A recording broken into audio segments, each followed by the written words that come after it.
नमस्कार. माझं नाव श्रीयोग मनीष अंबडवार, राहणार छत्रपती संभाजीनगर, छत्रपती शाहू महाराज शिक्षण संस्था संचालित कृषी महाविद्यालय. आज माझ्या भाषणाचा विषय आहे भारताचे संविधान. 26 नोव्हेंबर 1950 रोजी भारताचे संविधान लागू झाले. त्याचे अध्यक्ष होते डॉक्टर बाबासाहेब आंबेडकर. त्यांनी त्याच्यावर खूप काम केले आणि भारताच्या संविधानातून आपल्याला खूप अधिकार भेटले. मताचा अधिकार, शिक्षणाचा अधिकार आणि इतर खूप अधिकार आपल्याला भेटले. मेन म्हणजे खूप महत्त्वाचं हक्काचं आपलं स्वतःचं एक संविधान. ज्यावेळेस आपलं भारत इंग्रजांकडून मुक्त झालं, स्वातंत्र्य झालं, त्यावेळेस खूप काही भारतात विकासाचे कामं करण्याची त्यावेळेस गरजेचं खूप कामं पडून होती. पण त्या काळात खूप महत्त्वाच्या व्यक्तींनी भारतात जन्म घेतला. डॉक्टर बाबासाहेब आंबेडकर असेल, सुभाषचंद्र बोस असेल आणि इतर मान्यवर असतील. पण संविधानाने एक अशी दिशा दिली की भारत आज त्या स्थितीवर उभा आहे की एक महान शक्ती, एक राष्ट्रशक्ती उभारण्याच्या एका महान मार्गावर आहे. जर संविधान जर नसते तर बाकी इतर देशांमध्ये जसं झालं, आज खूप युद्ध चालू आहेत, खूप ठिकाणी खूप परिस्थिती बदलत चाललेली आहे. पण संविधानाची ताकद काय असते ते आजच्या मॉडर्न इंडियामध्ये आपल्याला दिसते. आत्ताच झालेल्या झेनझीच्या आंदोलनातून आपल्याला पार्लिमेंटमध्ये अँटी लीग बिल पास झालं. हे कशामुळे झालं? संविधानामुळेच तर झालं.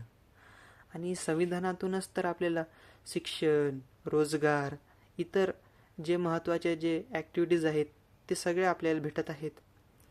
आपल्याला रोजगार भेटलं, आपण आपल्या कामाचा हक्क घेतो, कामाचा आपण पगार घेतो. हे कशामुळे? संविधानामुळे. संविधानानं आपल्याला ज्ञान दिलं, न्याय दिला, सशक्तीकरण दिलं, महिलांना त्यांचं स्वतःचं स्वतंत्र हक्क दिलं. जाती भेदभाव कोणामध्येच न होऊ दिलं. पण संविधानानं आपल्याला एक दिशा दिली, मानवतेचं एक दिशा दिली. भेदभावापासून आपल्याला दूर ठेवलं, सगळ्यांना एक दिशा दिली, प्रकाश दिला, अंधकारापासून आपल्याला मुक्तता दिली. हे खरं संविधान आहे. भारताचं संविधान एक अशा महान व्यक्तीने बनवलं आहे ज्याला जगात वर्ल्ड्स बेस्ट मॅन म्हणून आज ओळखलं जातं. भारताचे संविधान एक फ्रेमवर्क आहे, एक असं न्याय संहिता आहे, एक अमेझिंग एक बुक आहे जे प्रत्येकाने वाचलीच पाहिजे, समजून घेतली पाहिजे आणि ते आचरणात आणली पाहिजे. मित्रांनो, आज खूप वेळ बदलत चाललेली आहे आणि आपल्याला हक्क घ्यायचा असेल तर आपल्याला आपलं जे संविधान आहे त्याची मदत आपल्याला घ्यावीच लागणार. संविधानाला जर आपण सोबत घेतलं नाही तर आपल्या देशाचा ना विकास होईल, ना ते संस्कार आपल्याला ते भेटतील. बस आपलं एकच म्हणणं आहे की संविधानासोबत आपण आपलं काम पण चालू ठेवलं पाहिजे, जेणेकरून जे महत्त्व आहे भारतीय संविधानाचं ते प्रत्येक भारतीय नागरिकाला पटलं पाहिजे, माहिती झालं पाहिजे. जेणेकरून भारतातली जी लोकसंख्या आहे 140 कोटी लोकांनी जर भारतीय संविधान आपल्या आचरणात आणलं, आपल्या मनात आणलं, समजून घेतलं तर भारत 2047पर्यंतच काय, पुढच्या 2036पर्यंत भारत विकसित होईल. फक्त संविधानाचं महत्त्व आज प्रत्येकाला माहीत असायला हवं.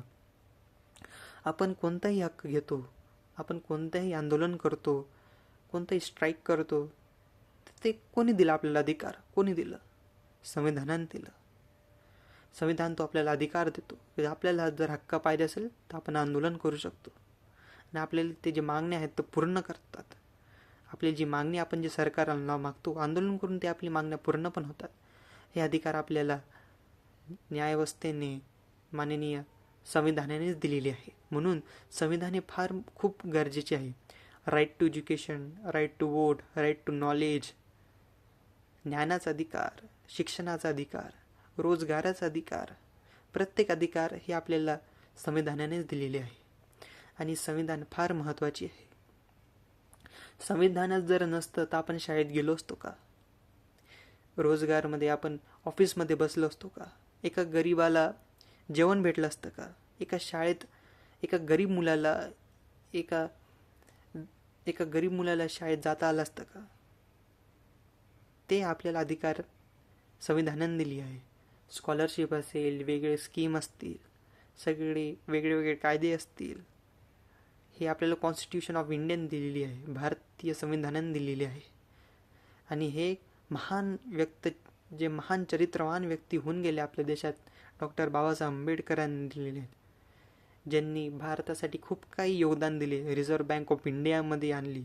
रिझर्व्ह बँक ऑफ इंडिया जे इंग्रजांकडून जे रिझर्व्ह बँक ऑफ इंडिया जे सगळ्यात विश्वातील ब्रिटनमध्ये आणली, तिथून रिझर्व्ह बँक ऑफ इंडिया आपल्या भारतात आणली. बँकिंग सिस्टम सुधारली.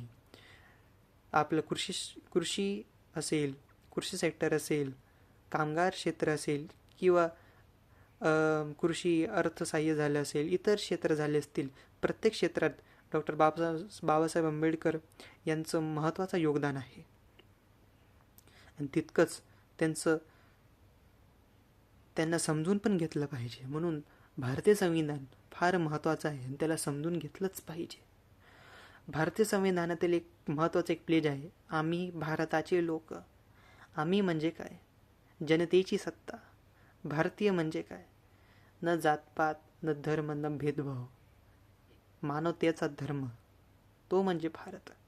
आणि लोक म्हणजे एक शांततेचा धर्म. शांतता, प्रेम, पॅट्रियोटिझम, राष्ट्रभक्ती, हे या 4 शब्दांची ओळख आहे. म्हणूनच तर आपलं भारत महान आहे. आज भारत त्या क्षेत्रात, प्रत्येक क्षेत्रात आज भारत पुढे चालला आहे. तो कोणता पण असो, भारत हा आपला देश आहे आणि त्या देशाला ताकद दिली आहे भारतीय संविधानानेच.